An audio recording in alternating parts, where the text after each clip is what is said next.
local title year as Ms. Leather Toronto, my stash spouses and I, Mr. Leather Toronto, Mr. Rubber Toronto, and Mr. Puppy Toronto, sat down and really thought about who was a charity that we wanted to fundraise for during our local title year.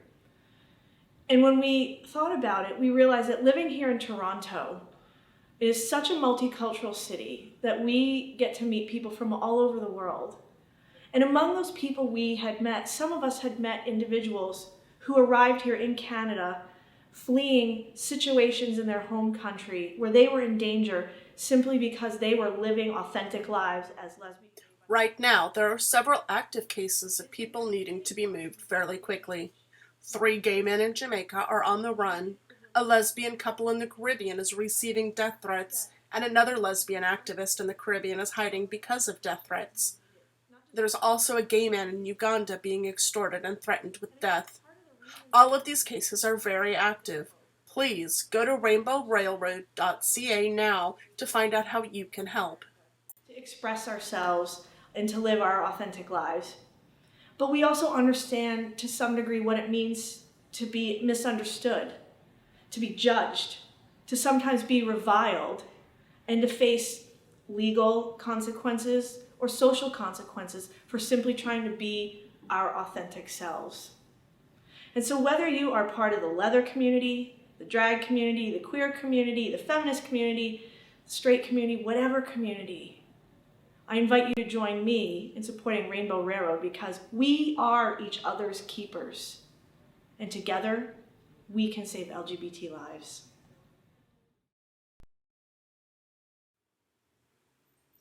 American Leather Woman 1997 and first international Ms. Boot Black, Leslie Anderson, is a diverse talent. Historian and archivist Boot Black, budding artist, and now philanthropist. Here with me today to talk about the Leslie J. Anderson Foundation is this extraordinary talent. Leslie, can you tell me a little bit about the John Nizzi display that you submitted to the Leather Archives and Museum? I took it out and filled out some paperwork myself. I actually presented it with something that I wrote, a personal reflection of John Nizzi. But the whole point of this was to try and educate people about how to donate things to the Leather Archives. That's what that was about. And his vest and his jockstrap and codpiece and tail were in perfect condition. And it was very powerful. Actually, on a more intimate note, I was expecting to feel really creeped out or upset by it, and I wasn't. It was I could tell that he was happy. Uh-huh. That it was real happy energy coming from his leathers, very peaceful. And so that made me feel good. And I passed that information on to his people in Canada. And Carmel, as I said, she set up the stuff almost as though they were alive. Wait till you see the pictures. I'm excited. It's really cool. So how can people go about donating to the Leather Archives? What is the process? Well, first of all, the Leather Archives needs to obtain a little bit more information about the particular piece because at this stage of collections, we're trying to alleviate having duplicates of everything. It may be important to individuals and to a club to have every founding member of such and such motorcycle club from the 1960s to have their vest and their colors in there. But in terms of space and, just for collection purposes, it's not okay to do that. So maybe it's good to have 1 or 2 representations of something and save room for something else. You know what I'm saying? So first off, they're going to ask you a little bit about the piece. to be sure that they're not duplicating something. And the more information, the better. There's no such thing as too little information to accompany an article of clothing or what have you that goes to the leather archives, because all of that is going to be put into documentation, into the computer system, and it will travel everywhere it goes as the history, as the DNA, so to speak, of that artifact, of that item. And it's important to put these things into context. If they're just something that's hanging in a museum, you know, unless it's really, really glorious to look at, the Mona Lisa, incidentally, which is a small painting, not very spectacular. It's tiny, isn't it?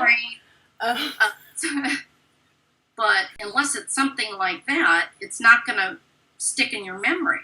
So to educate and to promote the resources of the Leather Archives and Museum, you want to have information to accompany that, to give it a context, to give it its story and what the significance is. And I see it all the time. I read things that are submitted, and I have to go hunting for information that is not there. And a lot of times, I got to tell you, things were just found this in a basement, so-and-so dropped it off here at LA&M in whatever year, and that's it. And that's all I got. You know, wow. That's hard. That's... You know, because you want to do right by that object. You don't want to disgrace somebody. So yeah, give us that information. Be personal about it. Don't be afraid to put it all out there. Now, and, you know, if a piece is declined for donation because they have 5 vests from, you know, the founding members of the Who, His, and Hims, I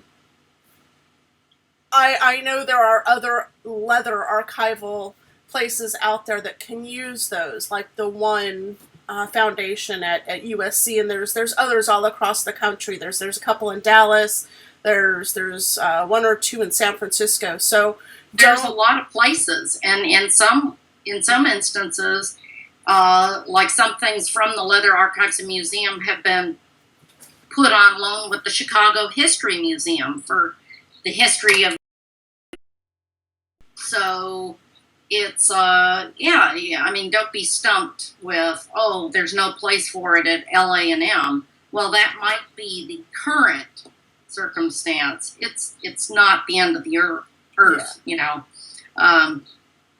Also, the Carter Johnson Library has a good deal of things, much more than books and whatnot. So there are places out there. You might even want to consider keeping those things and doing like a conservation or preservation of them at your host bar. Like I know here in Chicago, I've been lining up. So we're here today actually to not just talk about the Leather Archives and Museum, but we're here to talk about your projects and the Leslie J. Anderson Foundation and your new website. So why don't you tell me a little bit about the foundation and how people can support it? Well, this foundation was to foster and nurture kind of a new breed of boot. We needed kind of a different twist on it. We needed boot blacks to look at things and not just want to make them perfect for now. We wanted to think them to look at something and think about forever. We think, you know, that we need to recognize in some manner, and not only recognize, but put our money where our mouth is, so to speak, in terms of fostering this kind of mentality for boot blacks. Everybody needs a little bit of incentive. Everybody needs a pat on the back. And I think the timing and my vision for the future of bootblacking in order to get the ship to start to steer in that direction. So what I would like to see from this foundation is eventually to offer an award. I haven't come up with the name of it, but it will probably involve my mentor, wink, wink. And it will be to honor a bootblack. They do not have to be a title holder. They just need to be a bootblack who shows the spark of having this different vision that I'm talking about. Maybe, for example, let me give you some concrete examples. Maybe they have started to learn a bit about the tanning process, or cobblery, or metallurgy, you know, the science of metals and interaction of metals and leather.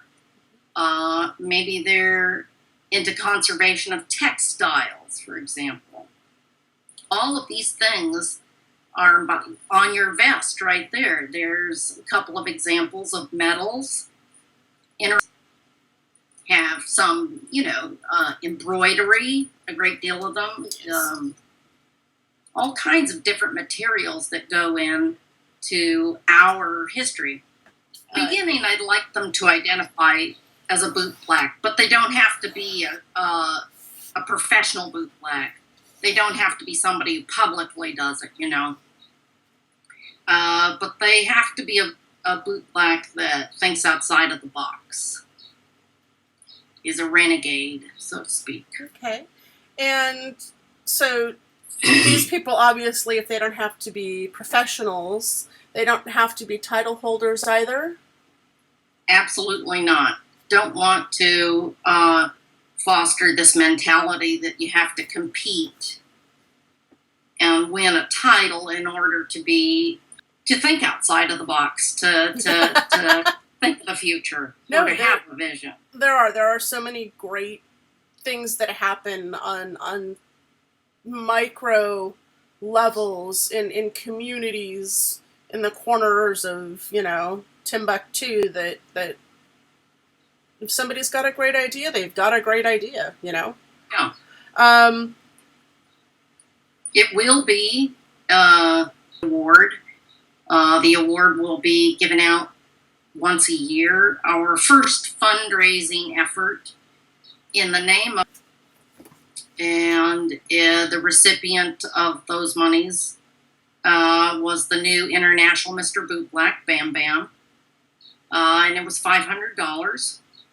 It was a great little, jump start. Yeah. He's using it with his trappy to be able to do that. But I want to do more. Absolutely. I don't want to just...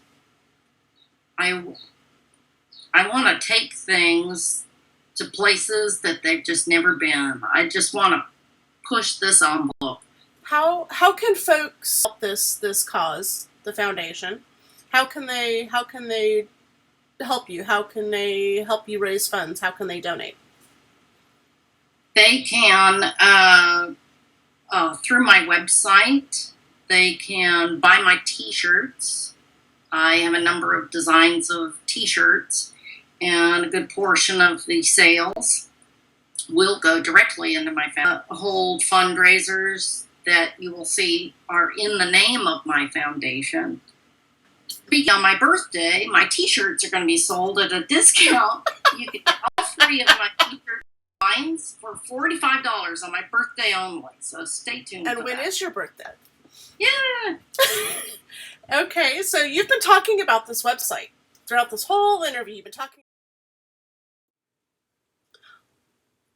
The world's first fetish classical concert is taking place in Berlin at Folsom, Europe, 2015. This year in Berlin, there will be a few brand new and exciting additions to the regular and popular program. For the first time this year, there will be a cigar lounge at Café des Artistes, right in the center of all the action. It's going to be the hangout for lovers of big cigars and leather uniforms.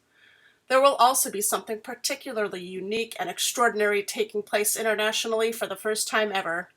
Fetish meets Classic, a classical concert for and by guys in fetish. A small group of professional international musicians, Some of them, even professionally and internationally acclaimed, will perform selected pieces from the classical world. Songs will be sung by a hunky baritone singer or played four hands, solo, or in duet on the piano, flute, violin, and clarinet. The handsome and sexy musicians will all be wearing their favorite fetish outfits and promise to please both the eyes and the ears of their audience. The dress code will be leather, rubber, skin, or army in a uniquely sexy atmosphere. The evening is not only for fans of classical music, but for everyone who would like to experience some culture in the fetish subculture.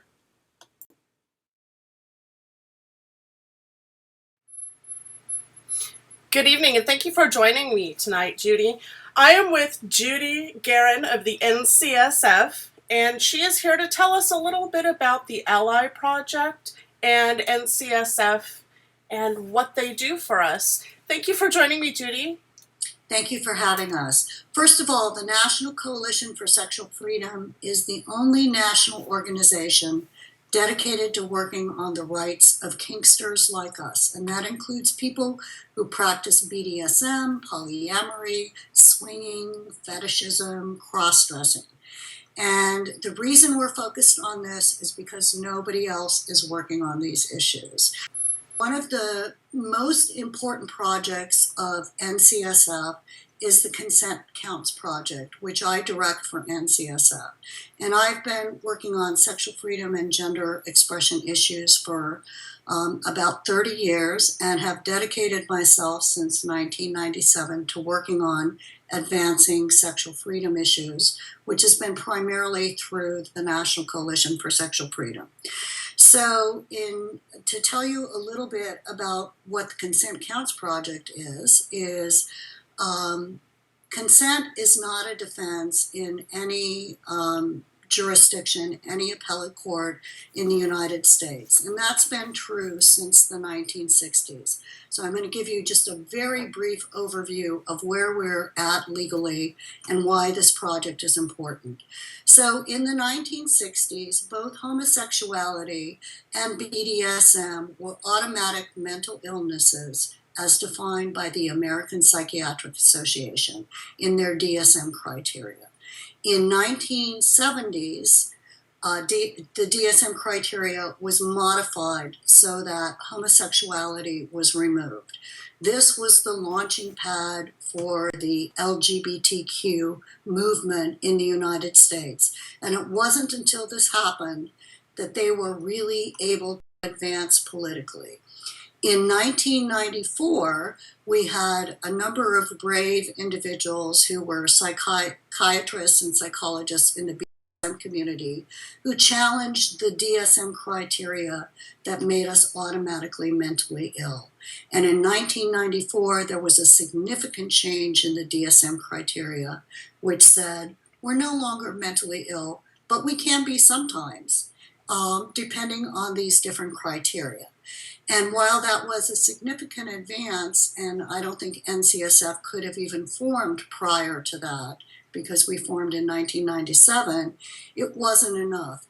And the DSM criteria is not only used by psychologists and psychiatrists, it's used by judges who are deciding child custody and saying, oh, well, you can't manage your own life. And so, this fits the DSM criteria and there goes custody of your children. Or worse, in criminal cases, you're really screwed because you really can't provide consent and defense. Can you explain to me a little bit about the Ally Project and what the NCSF is recommending for that project, as well as there's a petition right now to remove prosecution of consensual BDSM. Tell me a little bit about those things, please. Sure. So we started this project, we assumed it in 2008 after the community decided it would be in the best interest to give this project NCSF to direct and oversee. And so this period of time, we've gone through a number of different things. We've developed a community-wide consent statement. We've researched what all the laws are in the United States, and unfortunately come to the conclusion that the laws really work against us. And so we've been looking for different avenues that we pursue. So we participate in filing amicus briefs in court cases that we think would be influential. We look for legislative opportunities where we can possibly influence the law. And most importantly, and the most recent change that we've encountered has been through the American Law Institute. Basically, the American Law Institute is a group of independent attorneys and judges and academics who specialize in this area, who develop what is called the Model Penal Code. And the Model Penal Code is used as an example for all the states when they make legislative changes, both in civil and criminal law. So the American Law Institute is currently reviewing its sexual assault statutes and revising those statutes, which we learned about because of the current trend in the United States to work on sexual assault on campuses. So basically, the federal government has mandated to universities throughout the United States that they must have better policies, and we call these affirmative consent policies. So it's, instead of no means no, as what we've dealt with over the years, it's now yes means yes. So they have very strict policies to receive federal funding that include things like non-consensual touching or non-consensual hugging. And those things are now beginning to translate not just into the colleges, but into law. California now has legislation that prohibits funding if the university does not implement these kinds of policies. And a number of other states are also considering these policies. Well, the American Law Institute, in considering how to revise its sexual assault policies, has taken this into consideration. And under their new proposed, which is in a draft form, and we are contributing to, their thoughts and ideas, includes a new category called sexual contact, which we believe would be more appropriate for prosecution of BDSM activities. And it would even include things that might be not necessarily rape or sexual assault, but they would be misdemeanors where somebody did something non-consensually that was perhaps sexual in nature, perhaps not even sexual in nature, but was a violation of that person's consent regarding their body space and people touching them. So we seized on this opportunity to participate in what they are doing and wrote them a very lengthy letter, which you can see on our website, explaining why we think that BDSM should not be prosecuted as criminal assault, which categorizes us as violence of one person against another, but as sexual assault. And not everyone in our communities views what we do as sexual. But the new category that they have under the sexual assault laws talks about sexual contact, which doesn't necessarily mean that it's sexual. And we believe we should be put in this category, which is a misdemeanor category. It doesn't preclude prosecution for, violent felonies like rape or other things, but it puts us in a very, very different category than we've been in before. And the two big advantages to doing this are, one, consent is a defense under sexual assault. It is not a defense under criminal assault. And as important, if not even more important, is that we do have domestic violence and BDSM abuse issues in our community. And this allows people who report those violations to be protected from an anonymity standpoint. People a different avenue to report those things. They're not so fearful that they're going to be outed. Not just publicly, but with their families, with their jobs, with their children, etc. And how can my viewers help the NCSF right now with this petition? What do you need from them?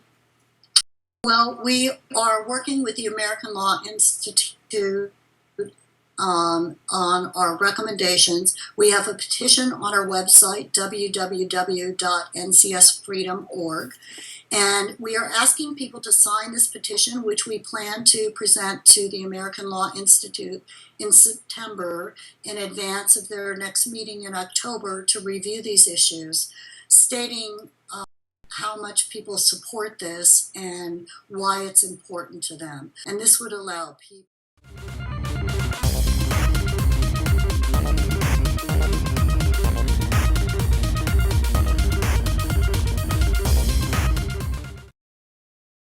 This weekend in Dallas, during Women in Leather Legacy Weekend, Penelope Jones, Carita, and Deborah Hoffman-Wade competed for the title of Women's International Leather Legacy 2015.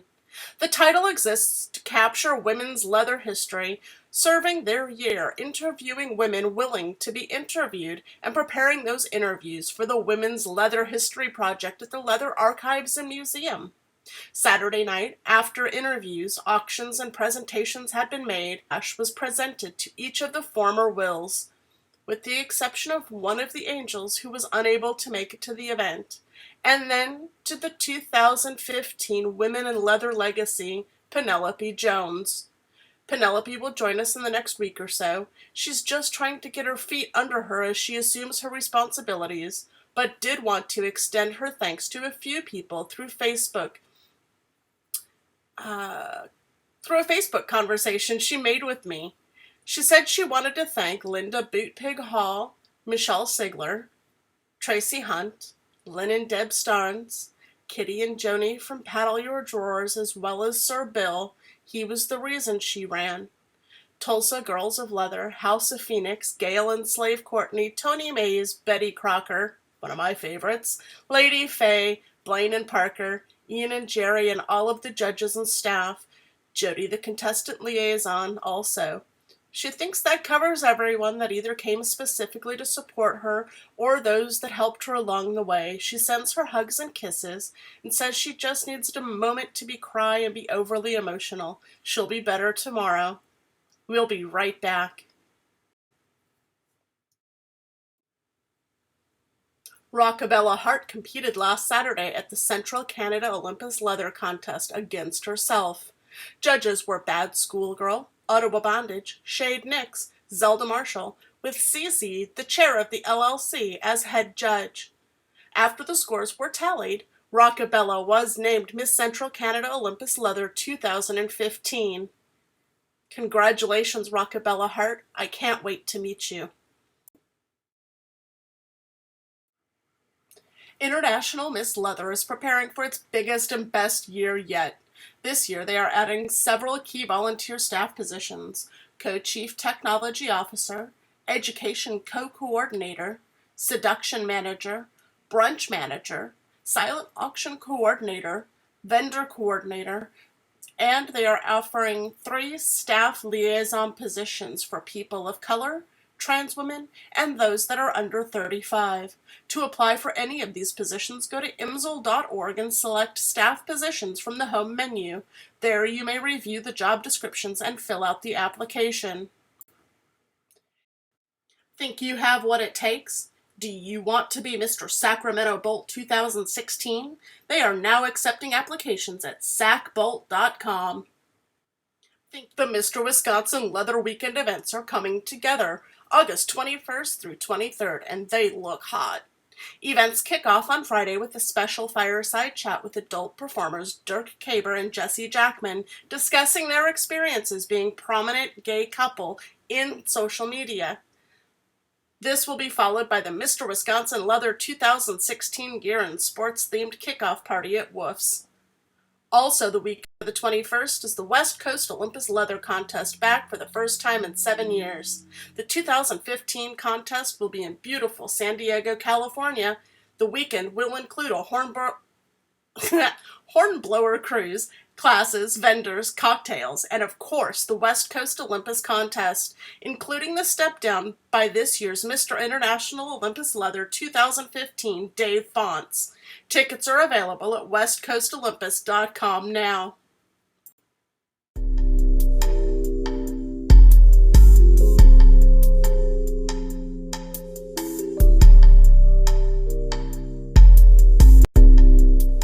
As a community comprised of misfits and minorities, our lives are touched by one human rights issue or another every day. Every so often, the people of our community have conversations about these issues. These conversations are vital, and each one shapes our daily lives.